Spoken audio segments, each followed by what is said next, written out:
penggerak kami yaitu pembebasan. Jadi ini adalah sebuah anugerah bagi kami di mana ada sekolah yang mau menerima kami untuk berbagi praktik judulnya. Tak lupa saya juga berterima kasih atas nama Gubernur kita sebagai sekolah ini, di mana kita semua bisa menjalankan kegiatan kurikulum merdeka ini dengan ikhlas dan senang hati, karena pada dasarnya kegiatan di sekolah penggerak itu, kurikulum merdeka ini adalah perpanjangan sebenarnya dari kurikulum 13 kemarin. Sebenarnya kurikulum 2013 ini tidak 13 dulu itu adalah merupakan lanjutan untuk kegiatan kurikulum merdeka. Jadi ada beberapa hal yang sama.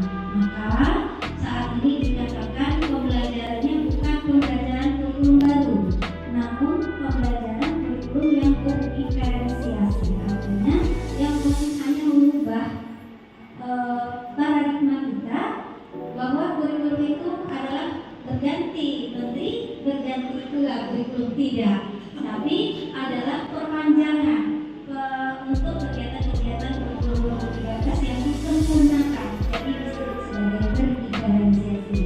Maka itu mungkin akan nanti kita adakan secara sharing saja, karena kami pun bukan yang pakarnya, karena pakarnya tentu di menteri ya Bu.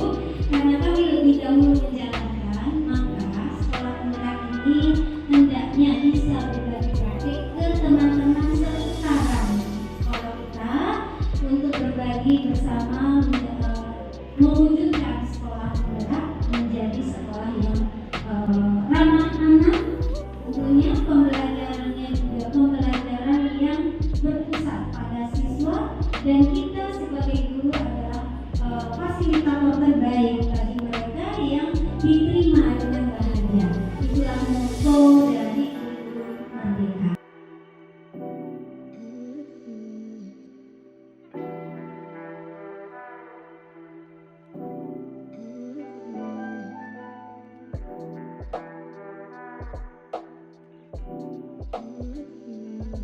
Satu, ini pembelajaran yang berpusat pada peserta didik, yang pada intinya kita mampu mengakomodasi setiap kebutuhan peserta didik.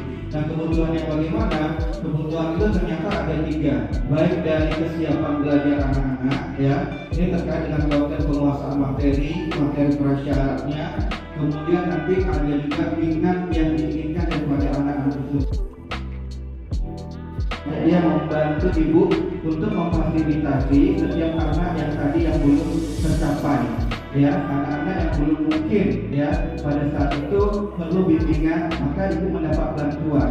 Ibu bisa menjadi fasilitasi yang mendorong anak yang level tadi menjadi utuh sebayanya, ya Bu bilang. Nah, kemudian bagaimana produknya lagi secara produk? Nah, anak-anak mungkin sebagai produk ini bisa kita ajak mendemonstrasikannya mungkin dengan cara membuatnya, mungkin dengan cara dia melaksanakan praktiknya, praktikum dan sebagainya. Maka pada saat itu Bu Dila sudah punya strategi pemahaman untuk mengakomodasi anak yang levelnya tinggi tadi Bu Dila. Oke Bu Dila, ada lagi Bapak Ibu terkait komen diferensiasi ini?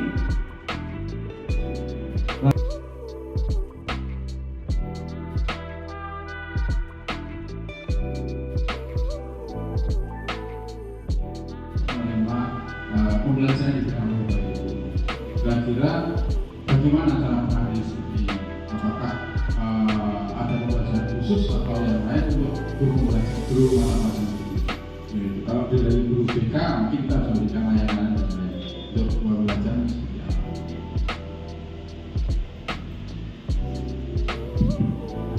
Baik, terima kasih Pak Adam. Sebagai manajer kita ketahui ya Bapak Adam bahwa seorang BK itu dia punya layanan yang minat bakat, kemudian layanan yang bersifat responsif ya. Pak Adam ini sedang melaksanakan kegiatan itu. Sebenarnya Pak Adam bisa bekerja sama dengan guru mata pelajaran. Memang benar ya, bukan hanya di sekolah swasta saja, bahkan kami di sekolah negeri itu wajib menerima anak yang inklusif tadi, ya, anak khusus, anak dengan pribadi sebagai halnya wajib diterima, tidak bisa menolak karena sudah ada undang-undangnya. Bahkan sekolah kami ada juga. Nah, bagaimana ya, inklusif itu tidak harus selalu yang berhubungan dengan keterbelakangan mental dan fisik dan sebagainya. Bisa saja mungkin dia hiperaktif ya Pak, kemudian mengalami kecemasan, gangguan emosi dan sebagainya. Nah, ketika tadi Pak Adam sudah bekerja sama dengan guru mata pelajaran ya, mengidentifikasi, mencari tahu profil dirinya, maka secara tidak langsung Pak Adam sudah tahu profilnya. Oh, ternyata anak ini ada kebutuhan yang lainnya harus dipenuhi. Oh, ternyata dari anak ini dia punya hal-hal tertentu, kekuatan dan kelemahan. Ya, kemudian ternyata ya anak ini bisa kita bantu bersama dengan guru mata pelajaran untuk mengakomodasi setiap kebutuhan. Bagaimana tadinya? Tentunya dengan pembelajaran diferensiasi tadi. Baik itu secara kontennya, prosesnya maupun produknya. Konten mungkin terkait materi yang dibutuhkannya, dia tidak bisa mungkin dengan cara video, mungkin dia dengan menggunakan suara, bentukan suara mungkin atau nyanyian dan sebagainya. Mungkin dia tidak suka mendengar suara yang berisik, mungkin dia bisa membaca dan sebagainya. Atau dengan melukis yang dengan pedoman visualnya. Atau anak ini karena dia hiperaktif, maka kita bisa juga menstrategikannya dengan kontennya seperti animasi bergerak-gerak yang mengajak dia nanti untuk bergerak juga ya. Nah, begitu juga dengan prosesnya tadi, yang visual, kinestetik, yang kecerdasannya dan sebagainya kita akomodasi juga. Begitu juga dengan hasil produknya ya. Bapak Ibu, mungkin itu Pak Adam atau dari tim DKP yang menambahkan.